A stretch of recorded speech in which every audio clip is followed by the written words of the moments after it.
Welcome to the Deep Dive. We're jumping right in today, straight into GE Aerospace's Q3 results for 2025. Yeah, definitely a lot to unpack here. Absolutely.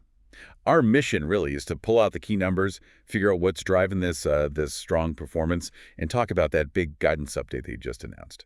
And it really is a big update. This wasn't just a good quarter. The results fundamentally shifted their whole outlook for the year. You can see the operational stuff finally hitting the bottom line. Okay, so let's hit those headline numbers first. What really jumped out?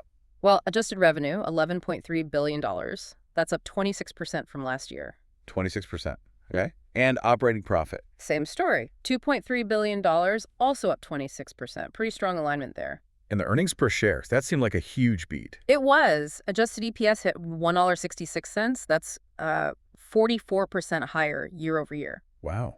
44%. Yeah. So numbers like that, I mean, that almost forces your hand on guidance, right? Exactly. You can't deliver a quarter like that, especially with that kind of profit surge, and not raise your forecast. It just resets the baseline. So how much did they raise? Was it just a small tweak or something more substantial? Oh, it was substantial. They bumped up operating profit guidance by $400 million at the midpoint. The new range is $8.65 billion to $8.85 billion. $400 million. Okay. Yeah. And EPS followed suit. Yep. Adjusted EPS guidance went up 40 cents at the midpoint. Now they're looking at $6 to $6.20 for the full year. And free cash flow? That's always a big one for GE. Huge focus. They raised that guidance by $500 million, $500 million. So the new target is $7.1 billion to $7.3 billion. $500 million just on cash flow. And what's really interesting there, the FCF conversion, how much profit turns into actual cash. Yeah. It was over 130% in the quarter. Over 100%. So more cash than profit. Yeah, over $1.30 in cash for every dollar of reported profit.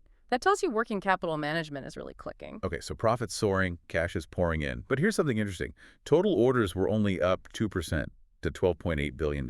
Yeah. That seems modest compared to everything else. What's going on there? Yeah, that 2% number, it looks a bit weak on the surface, but you really have to dig into it. It's kind of masking what's happening underneath. How so? Well, you had absolutely massive strength in services orders, which are super high margin, but that was offset a bit by just the timing of some big equipment orders, both commercial and defense. Those tend to be lumpy. Right. One big order can swing the percentage quite a bit. Exactly. So the real story, and definitely the profit driver, is in commercial services. Okay, let's go there then. Commercial engines and services, or CES. That's the engine room, right? It absolutely is. That's where the leverage really showed up. CES operating profit was up 35% in Q3 alone. 35%. And that's mostly services. Predominantly. Commercial services orders were up 32%, and the actual revenue from services grew 28%. So the question is how they managed that kind of growth. They talked a lot about their flight deck operating model. Is that just marketing speak, or is there actual evidence it's, making a difference on the shop floor? Well, there are some concrete numbers they pointed to. First, revenue from internal shop visits grew 33%. It's okay. And that wasn't just more engines coming through the door. It was also wider work scopes, doing more complex, higher value work on each engine, and, of course, price. Right, more value per visit. Exactly. And spare parts revenue was also strong, up more than 25%. But the big unlock, the thing everyone's been waiting for, seems to be materials, right?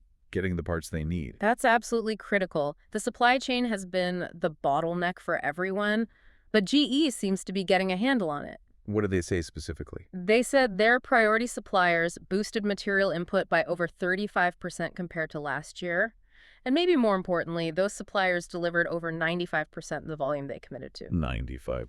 And this was the third quarter in a row they hit that mark. That kind of stability, that consistency is what lets you actually recognize the revenue you have demand for. Yeah, predictability is huge. I think I saw an anecdote, too, about using flight deck tools with one specific supplier.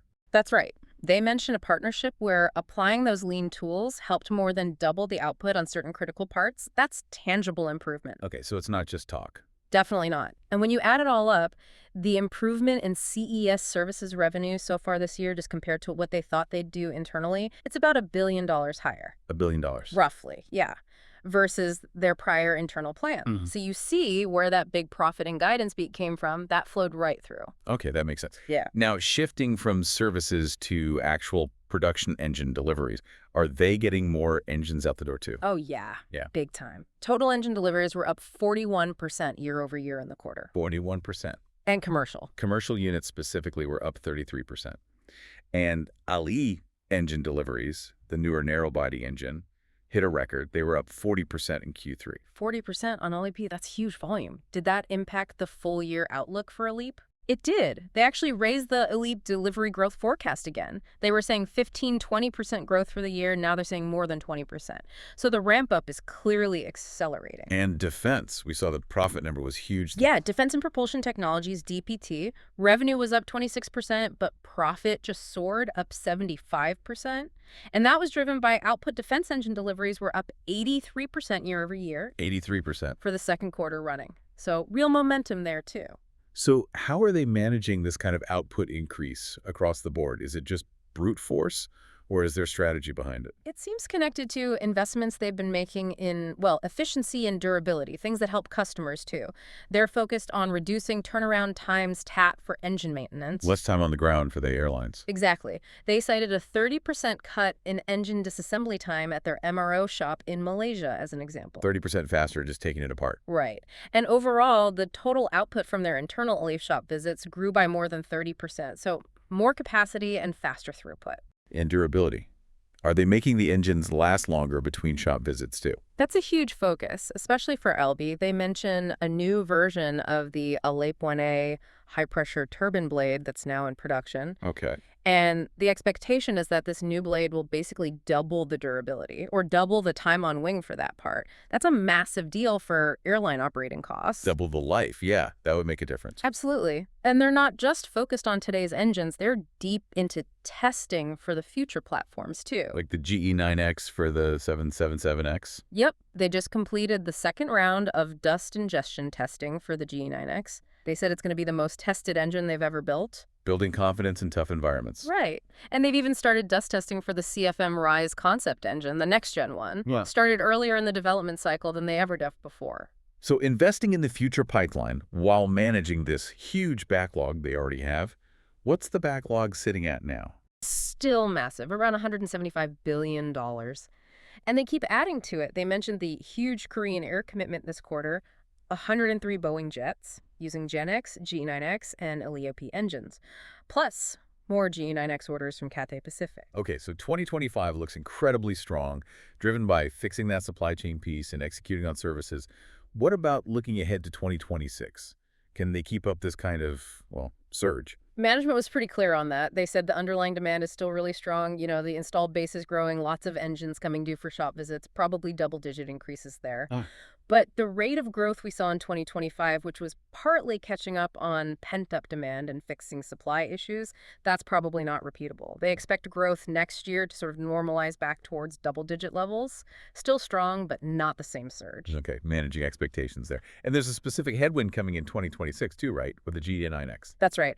As they really ramp up deliveries of the new GE9X engine for the 777X, the initial units are sold at a loss. That's pretty standard for new engine programs. Right. But the scale of that ramp means the losses associated with those GE9X shipments are expected to more than double next year compared to this year. More than double. So that's going to eat into some of the profit growth from services. Exactly. It'll act as a pretty significant offset. It's that classic trade-off. Investing in future market share versus maximizing near-term profit. Makes sense. So last piece then, with all this extra cash flow coming in, what are they doing with it? What's the capital deployment plan? They laid out a pretty balanced approach. Priority one is reinvesting back into the business. They mentioned putting nearly $1 billion just into the supply chain, presumably to lock in these gains and expand capacity further. Okay, feeding the beast. Right.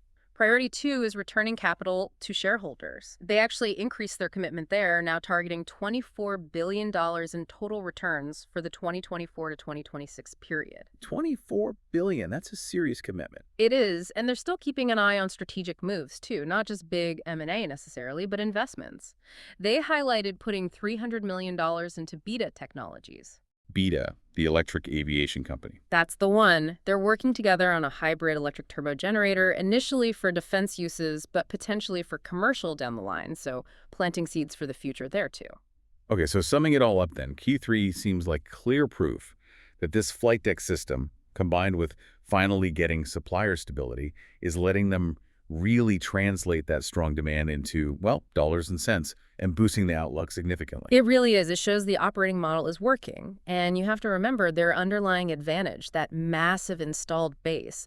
We're talking 78,000 engines out there Yeah. and 2.3 billion flight hours of experience. That data, that knowledge, is what fuels all these improvements in efficiency and durability. It's a huge competitive moat. So here's something to think about then. We talked about that new HPT blade for the LEAP, the one aiming for 2x durability. Right, a potentially huge improvement in time on wing. So, as you think about the future, consider this.